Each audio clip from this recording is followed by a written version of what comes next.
Wahai saudaraku, doakan aku oleh-oleh. Ada yang minta oleh-oleh. Apa dia contohnya? Doakan aku jubah, doakan aku sejadah, doakan aku ini. Wani piro dalam hati saya. Kalau nggak dibawakan oleh-oleh, wani piro. Kasih dulu kan gitu Pak.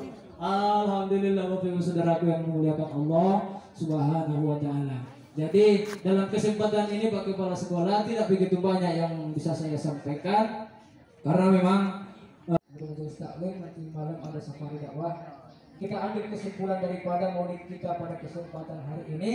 Apa kesimpulannya? Melalui momentum Maulidin Rasul ini bangkitkan semangat di hati kita untuk menjadi pribadi yang ingin mencontoh-contoh perilaku baginda Rasulullah Sallallahu Alaihi Wasallam. Walaupun kita tak sanggup, kata kepala sekolah tadi, memang iya, tapi setidaknya kita punya semangat yang membara untuk mencontoh-contoh perilaku Rasulullah Sallallahu Alaihi Wasallam. Kita tak sanggup kita seperti Nabi Wasallam itu.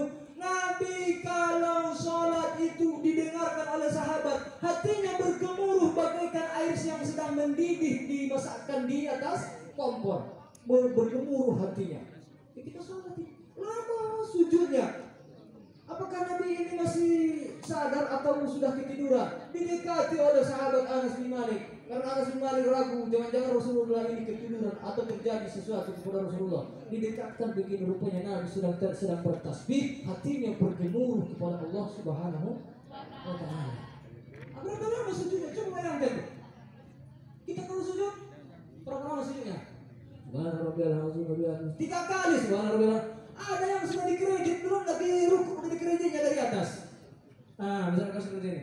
Allah Akbar, subhanallah, subhanallah. Dikreditnya dari atas begitu sampai ke bawah dia langsung berdiri.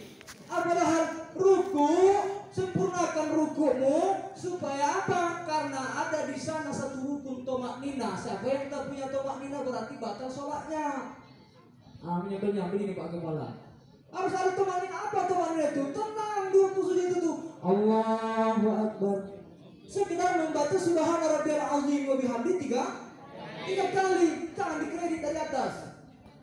Allahu Akbar, subhana rabbiyal azim, subhana Allah. Begitu sampai langsung bangkit. Sujud pun nanti seperti itu. Nah, ternyata Nabi dalam sujudnya lama sekali. Ada saya lihat orang yang sholat. Bukan di sini, bukan anak SMP ya. Kawannya sudah sujud, dia masih berdiri. Ditengokin begini.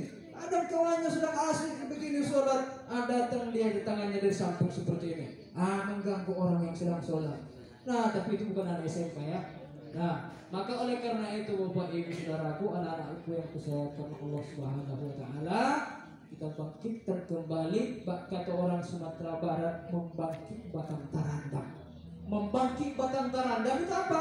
Ada batang terendam di sungai ini yang mau kita angkat. Apa yang terendam itu? Apa yang mau kita angkat itu? Akhlak kita hari ini yang sudah mulai terpuruk, terendam, ini yang mau kita bangkitkan. Karena apa?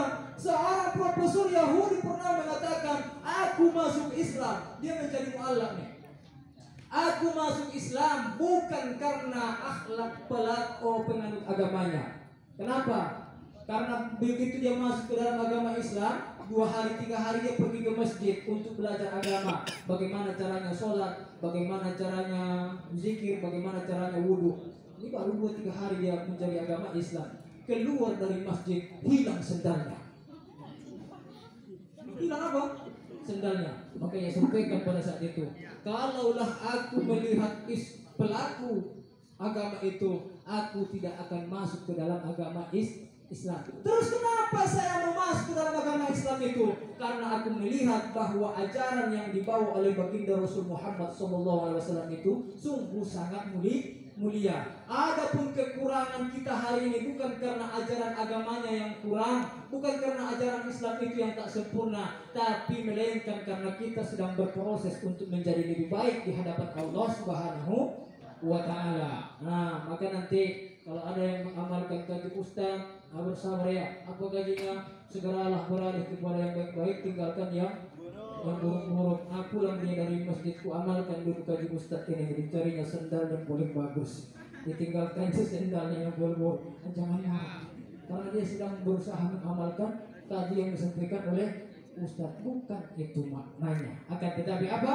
Kita tinggalkan perangai-perangai buruk kita, beralih kita kepada akhlak mahmudah. Selamat tinggal akhlak mahmudah, selamat datang akhlak mahmudah. Karena apa? Ini bulan Rabiul Awal. Seluruh umat dunia hari ini bergembira menyambut kedatangan bulan 12 Rabiul Awal 1444 Hijriah ini. Di Pasir Pengarayan Jumat kemarin sudah kita sambut dengan pawai sholawat. Di kota Inggris saya lihat di media, penuh kota itu dengan mengadakan pawai salawat penuh. Pernah ingat kejadian ketika 212 dulu di Jakarta? Penuhnya umat di Jakarta. Begitu juga di kota itu beredar di media. Apa? Mereka membuktikan kalau mereka masih senang, bahagia menyambut kedatangan 12 Rabiul Awal 1444 Hijriah ini. Walaupun ada sebahagian di kalangan umat muslim yang tak sepaham dengan memperingati maulid Nabi, jangan kita persoalkan, karena berbeda cara kita untuk memuliakan dan menyayangi Rasulullah, membuktikan cinta kita kepada Rasulullah. Cara kita seperti ini, cara mereka lain. Yang jelas kita berada di bawah naungan kalimat la ilaha illallah Muhammadur Rasulullah. Nah, Bapak Ibu Saudaraku, inilah barangkali yang bisa kita sampaikan. Sebelum kita tutup, mana tahu ada yang ingin disampaikan oleh Ananda, baik yang putri atau yang putra.